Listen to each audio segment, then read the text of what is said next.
कोलकाता के RG Kar medical college और अस्पताल में 9 अगस्त को ट्रेनी डॉक्टर के साथ रेप मर्डर के विरोध में जूनियर डॉक्टर्स की हड़ताल का आज 32वां दिन है। इस दौरान सुप्रीम कोर्ट और सरकार दोनों से जूनियर डॉक्टर्स से काम पर लौटने को कहा गया, लेकिन जूनियर डॉक्टर्स ने काम पर लौटने से इनकार कर दिया है। हालांकि जूनियर डॉक्टर्स सरकार से अब बातचीत के लिए फाइनली तैयार हो गए हैं। जूनियर डॉक्टर्स ने 11 सितंबर यानी पश्चिम बंगाल के मुख्यमंत्री ममता बनर्जी को एक ईमेल भेजा है और समय मांगा है। खबरों के मुताबिक डॉक्टर्स ने कहा है कि वो आज या कल कभी और कहीं भी मीटिंग कर सकते हैं। आज बातचीत को लेकर तैयार हो गए। बाकायदा मेल लिखा गया है मुख्यमंत्री के नाम। कल क्या था, स्वास्थ्य विभाग ने मिलने के लिए बुलाया था, लेकिन जूनियर डॉक्टर्स से बातचीत नहीं की। आज बातचीत के लिए मुख्यमंत्री से भी टाइम मांगा गया है। कल क्या क्या था, जूनियर डॉक्टर मीटिंग में आए ही नहीं। मुख्यमंत्री ने भी बुलाया, स्वास्थ्य विभाग ने भी उनको बातचीत के लिए बुलाया था, लेकिन वो नहीं पहुंचे। आज बातचीत के लिए कहीं भी वो तैयार थे। हालांकि आज का दिन लगभग गुजर ही चुका है, लेकिन कल भी कहीं भी मीटिंग के लिए डॉक्टर्स का डेलीगेशन तैयार है। कल क्या था, मुख्यमंत्री खुद 80 मिनट तक वेट करती रही। मुख्यमंत्री बनर्जी इंतजार करने के बाद चली गई, लेकिन डॉक्टर्स नहीं आए। मीटिंग की लाइव स्ट्रीम करने की शर्त है, यानी जो आप मीटिंग करेंगे डॉक्टर्स के साथ सरकार, वो सबके सामने होगा, सभी लोगों को एक्सेस होगा, सभी लोग उस मीटिंग की बातचीत को देख पाएंगे। सरकार के प्रतिनिधि डॉक्टर से बातचीत में क्या कर रहे हैं, यानी एक ट्रांसपेरेंसी लाने की कोशिश की गई। कल क्या था, सरकार ने 10 डॉक्टर्स को बुलाकर अपमानित किया, ये आरोप लगाया गया था। डॉक्टर्स की तरफ से ये कहा जा रहा था। तो डॉक्टर्स ने मीटिंग में आने से इनकार करते हुए कल कहा था कि जिस राज्य स्वास्थ्य सचिव का इस्तीफा मांग रहे हैं, वही बैठक के लिए बुला भी रहे हैं। ये उनकी तरफ से कहा गया कि जिनका इस्तीफा मांग रहे हैं वही हमें इनवाइट करें, तो हम क्यों आए बातचीत के लिए। उसमें भी सरकार ने सिर्फ 10 डॉक्टर्स को बुलाया। ये कहना था रेजिडेंट डॉक्टर्स का कि आंदोलन का अपमान है कि आप सिर्फ 10 डॉक्टर्स को सेलेक्ट करके चाहते हैं कि वो आपसे बात करने के लिए आए, जबकि आंदोलन सामूहिक नेतृत्व है, सभी लोग इसमें रिप्रेजेंट कर रहे हैं। ये अपमान बताया गया था जूनियर डॉक्टर्स की तरफ से। बहरहाल बातचीत के लिए वो तैयार हो गए हैं। 32 दिन तक लगातार प्रदर्शन चला, अभी भी चल रहा है। अब बातचीत को लेकर रजामंदी दी गई है। तो कोलकाता में junior doctor Kolkata police commissioner Vineet Goyal को हटाने की मांग कर रहे हैं। राज्य के health secretary, health education director को भी हटाने की मांग की है और हेल्थ सर्विसेज डायरेक्टर को भी पद से हटाने की मांग डॉक्टर्स कर रहे हैं। यानी तमाम जो प्रमुख अधिकारी हैं महकमे के, उनको हटाने की मांग उनकी प्रमुख तौर पर है। आंदोलनकारी डॉक्टर्स 10 सितंबर से स्वास्थ्य विभाग के ऑफिस के बाहर प्रदर्शन कर रहे हैं। हालांकि सुप्रीम कोर्ट ने 9 सितंबर को सुनवाई की थी और डॉक्टर्स को 10 सितंबर शाम 5 बजे से पहले काम पर लौटने को कहा था। चीफ जस्टिस ऑफ इंडिया, देश के सबसे बड़ी अदालत के सबसे प्रमुख जज चीफ जस्टिस ऑफ इंडिया ने डॉक्टर्स से कहा कि आप काम पर वापस लौट आइए। सरकार इंसाफ दिलाने का भरोसा दे रही है। सरकार भी कह रही है कि मामले की जांच चल रही है। सुप्रीम कोर्ट ने भी कहा कि मामला हम खुद देख रहे हैं, आप काम पर आइए। लेकिन इसी बीच बंगाल कैबिनेट ने बड़े फैसले भी लिए। क्या फैसले हैं, ये समझिए। 5 और पॉक्सो कोर्ट खोलने का फैसला लिया गया है, ताकि जो बच्चों से यौन मामलों के जो केसेस हैं, उनकी सुनवाई यहां पर हो सके। 5 और पॉक्सो कोर्ट बनाए जाएंगे। राज्य में 5 और स्पेशल पॉक्सो कोर्ट बनाने के प्रस्ताव को मंजूरी दे दी गई है। इस फैसले के बाद से ऐसे कोर्ट्स की संख्या पश्चिम बंगाल में बढ़कर 67 हो गई है और कैबिनेट के मंत्री, वित्त राज्य मंत्री, दरअसल उनकी तरफ से यह बताया गया कि 6 ई पॉक्सो कोर्ट भी मामलों के जल्द निपटारे के लिए काम कर रही हैं। ये तमाम फैसले लिए गए राज्य कैबिनेट की तरफ से, ताकि इस तरह के यौन उत्पीड़न के मामलों में इंसाफ मिल सके और इंसाफ का जो प्रोसेस है वो और ज्यादा तेज हो सके। फास्ट जुडिशियल प्रोसेस, ताकि तय वक्त में इंसाफ मिल सके। तमाम फैसले लिए जा रहे हैं। लेकिन जूनियर डॉक्टर्स का कहना है कि जब तक पीड़िता को इंसाफ नहीं मिलेगा, जब तक इस केस में इंसाफ नहीं हो जाता, तब तक वो काम पर नहीं लौटेंगे। ऐसे में सवाल है, सुप्रीम कोर्ट इंसाफ का खुद जब भरोसा दे रहा है, सरकार भरोसा दे रही है, तो फिर जूनियर डॉक्टर्स किसकी बात मानेंगे। कल ड्यूटी पर वापस न आने की दलील देते हुए जूनियर डॉक्टर्स कह रहे थे कि उनकी हड़ताल पर जाने की वजह से स्वास्थ्य सेवाएं बाधित नहीं हो रही हैं। उनकी तरफ से कहा गया कि वो हड़ताल पर तो हैं, लेकिन इससे जो मेडिकल फैसिलिटीज है उन पर प्रभाव नहीं पड़ रहा है। 5 बड़ी दलीलें दी गई। पहला, एक राज्य के हर मेडिकल कॉलेज में पेशेंट सर्विस चालू है, यानी जिनको इलाज करवाना वो करवा सकते हैं। कुछ जूनियर डॉक्टर्स की हड़ताल से मेडिकल सर्विस कैसे बाधित होगी, ये सवाल पूछ रहे हैं। कि आखिर जब कुछ ही लोग प्रदर्शन में शामिल हैं तो उससे इस पर मेडिकल फैसिलिटीज पर असर कैसे पड़ रहा है। दूसरा, उन्होंने पक्ष रखा कि राज्य में 245 सरकारी अस्पताल हैं, जिनमें से 26 मेडिकल कॉलेज हैं। जूनियर डॉक्टर्स की संख्या लगभग 7500 है। रजिस्टर्ड डॉक्टर 93,000 है। डॉक्टर पूछ रहे हैं कि हमारी वजह से सिस्टम बिगड़ रहा है, ये तो झूठ है, ये उनकी तरफ से कहा गया। तीसरा, एक और पक्ष है कि घटना के 30 दिन बाद भी उनकी मांग पूरी नहीं हुई है, इस वजह से वो हड़ताल कर रहे हैं, इस वजह से प्रदर्शन कर रहे हैं। उनका यह भी आरोप है कि ममता सरकार सारा दोष सीबीआई जांच पर मढ़ रही है और अपना पल्ला छुड़ाने की कोशिश कर रही है। पुलिस की लापरवाही या स्वास्थ्य विभाग के भ्रष्टाचार को लेकर कोई कार्रवाई नहीं हुई, डॉक्टर्स का यह भी आरोप है। ये भी कहा कि हमने ऑन ड्यूटी डॉक्टर्स के लिए अलग से रेस्टरूम और बाथरूम की मांग की। तर्क यह है कि जहां पर इसी की वजह से उस महिला डॉक्टर के साथ ये आपराधिक घटना हुई। पर्याप्त सुरक्षाकर्मी, सीसीटीवी और महिलाओं के लिए महिला सुरक्षा कर्मियों की मांग भी जूनियर डॉक्टर्स ने रखी है, दलील रखी। उनकी तरफ से भी कहा गया कि हमें पता चला है पुलिस कमिश्नर ने भी इस्तीफा देने की पेशकश की, उन्होंने खुद जांच में लापरवाही के बाद स्वीकार की, तो उनका इस्तीफा क्यों स्वीकार नहीं किया गया, ये जूनियर डॉक्टर सवाल पूछ रहे हैं। ये दलीलें उनकी तरफ से दी गई हैं कि ये तमाम कारण है जिस वजह से हम प्रदर्शन कर रहे हैं।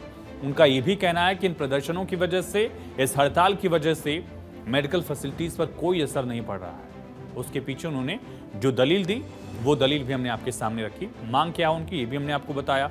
शर्तें क्या है बातचीत की, ये भी बता दिया। लेकिन जूनियर डॉक्टर्स की इन दलीलों पर कई सवाल भी उठ रहे हैं कि आखिर जब उनके बिना स्वास्थ्य व्यवस्था ठप नहीं है, उनकी हड़ताल से पश्चिम बंगाल की स्वास्थ्य सेवाएं सही तरीके से चालू हैं, तो फिर पश्चिम बंगाल के 7500 जूनियर डॉक्टर्स पर सरकारी खर्च का क्या कोई मतलब ही नहीं है। यानी उनके न रहने से कोई फर्क जब नहीं पड़ रहा है तो उनके रहने का मतलब क्या है। और ऐसे में भारत 24 के सवाल भी हैं। जूनियर डॉक्टर्स की हड़ताल से जब सिस्टम बाधित नहीं है तो ड्यूटी इनकी कौन निभा रहा है। इतने डॉक्टर सड़क पर हैं, हड़ताल कर रहे हैं, उनकी जगह कोई काम तो कर रहा होगा, कौन कर रहा है। क्या जूनियर डॉक्टर के बिना भी काम चल सकता है, सबसे अहम सवाल। जो डॉक्टर खुद कह रहे हैं कि स्वास्थ्य सेवाओं पर असर नहीं है, तो उनके बिना काम चल सकता है क्या। और 7500 जूनियर डॉक्टर पर सरकारी खर्च का क्या कोई मतलब नहीं है अगर उनके रहने से कोई असर नहीं पड़ रहा है, उनकी जो दलील है। और सबसे अहम सवाल ये भी कि अस्पतालों में बिगड़ी स्वास्थ्य सेवाओं का जिम्मेदार कौन है आखिर। सुप्रीम कोर्ट ने कह दिया कि आप काम पर लौटिए, हम मामले को देख रहे हैं। और अहम सवाल ये भी कि जब मामले की जांच चल ही रही है तो फिर हड़ताल की जरूरत क्या है। सुप्रीम कोर्ट ने कहा काम पर लौटिए, उनकी सुप्रीम कोर्ट की तरफ से कहा गया काम पर लौटिए, राज्य की सरकार कह रही कि काम पर लौटिए। मांगों को लेकर भी बातचीत का ऑफर दिया गया। खुद मुख्यमंत्री 80 मिनट तक वेट करती रही एक राज्य के मुखिया के डॉक्टर्स आएंगे, बातचीत होगी, लेकिन उसके बावजूद जूनियर डॉक्टर नहीं पहुंचे। राज्य सरकार का कहना है कि जूनियर डॉक्टर्स की हड़ताल की वजह से सूबे की स्वास्थ्य व्यवस्था चरमरा गई है। कैसे, ये समझाते हैं। डॉक्टर्स की दलील आपने समझी, उन्होंने क्या कहा ये आपने समझा, लेकिन अब आपको समझाते हैं पश्चिम बंगाल की सरकार क्या कह रही है। ममता सरकार की तरफ से कहा गया जो, वो हम समझाते हैं। वेस्ट बंगाल की सरकार ने कहा कि लोगों की जान जा रही है। अभी तक तो ये तर्क था कि इससे स्वास्थ्य सुविधाओं पर असर पड़ रहा है, लेकिन अब ये कहा गया है कि इससे दरअसल लोगों की मौत हो रही है इलाज न मिल पाने की वजह से। कैसे, ये समझिए। पश्चिम बंगाल की सरकार ने कहा कि 23 लोगों की मौत हुई है सही वक्त पर इलाज न मिल पाने की वजह से। अब इन 23 मौतों का जिम्मेदार कौन है। सुप्रीम कोर्ट ने कह दिया कि आप जाइए, काम करिए अपना, हम आपकी जिम्मेदारी ले रहे हैं, हम आपको इंसाफ दिलवाएंगे, इस तरह से कमिटमेंट की गई। लेकिन एक महीने से ज्यादा वक्त गुजर चुका है, पिछले 32 दिन से हड़ताल चल रही है। मुख्यमंत्री ने वेट किया 80 मिनट तक। एक राज्य के मुख्यमंत्री के लिए, किसी भी राज्य की स्टेट की चीफ मिनिस्टर के लिए 80 मिनट जो है बहुत इंपॉर्टेंट होते हैं। कई सारी बैठकें भी उनको निरस्त करनी पड़ी होंगी, पोस्टपोन करनी होगी। सीएम ने वेट किया 80 मिनट तक, इसके बाद भी डॉक्टर्स पहुंचे ही नहीं बात करने के लिए। आप अपना पक्ष रखते वहां, मुख्यमंत्री मानती नहीं मानती वो बात अलग था, लेकिन 23 लोगों की मौत हुई है। वेस्ट बंगाल की सरकार कह रही है कि 23 लोगों की मौत इस वजह से हुई क्योंकि उनको इलाज नहीं मिल पाया। मुख्यमंत्री 80 मिनट तक वेट करती रही और डॉक्टर्स पहुंचे ही नहीं। अब फिर से ऑफर दिया गया कि एक बार आइए आप लोग बात कर लीजिए। 32 दिन से हड़ताल चल रही है। अब राज्य में इतनी बड़ी संख्या में जूनियर डॉक्टर्स अगर हड़ताल कर रहे हैं तो आप खुद ही सोचिए कि क्या व्यवस्था पर असर नहीं पड़ रहा होगा। डॉक्टर कह रहे हैं कि नहीं, असर नहीं पड़ रहा है, तो सवाल यह कि अगर असर नहीं पड़ रहा है तो क्या इनके लिए जो खर्च हो रहा है वो बेकार है? आखिर किस वजह से खर्च किया जा रहा है? उनको सैलरी किस वजह से दी जा रही है अगर उनके रहने न रहने से व्यवस्था पर कोई असर नहीं पड़ रहा है? एक और सवाल है, 23 लोगों की मौत का आंकड़ा याद रखिएगा, 23 लोगों की मौत का आंकड़ा याद रखिए, लेकिन साथ ही ये भी याद रखिए 6 लाख लोगों को इलाज नहीं मिल पा रहा है। 6 लाख लोग, इतनी बड़ी संख्या है जिनको सही इलाज नहीं मिल पा रहा है। रेजिडेंट डॉक्टर ओपीडी में नहीं आ रहे हैं और 1500 से ज्यादा रोगियों की एंजियोग्राफी नहीं की गई है। 6 लाख रेजिडेंट डॉक्टर्स के सही समय पर हड़ताल न खत्म करने की वजह से इतना बड़ा आंकड़ा है, इतने मरीज हैं और एक अगर शख्स पहुंच रहा होगा एक मरीज के साथ तो ये संख्या हो जाती है 12 लाख। 12 लाख लोग सीधे प्रभावित हो रहे हैं। और कितने परिवार प्रभावित हो रहे होंगे? इन 12 लाख लोगों, इस 6 लाख की संख्या में अगर एक परिवार में 4 लोग हैं तो फिर 24 लाख लोग सीधे तौर पर इस पूरी हड़ताल से प्रभावित हो रहे हैं जिनको इलाज नहीं मिल पा रहा है।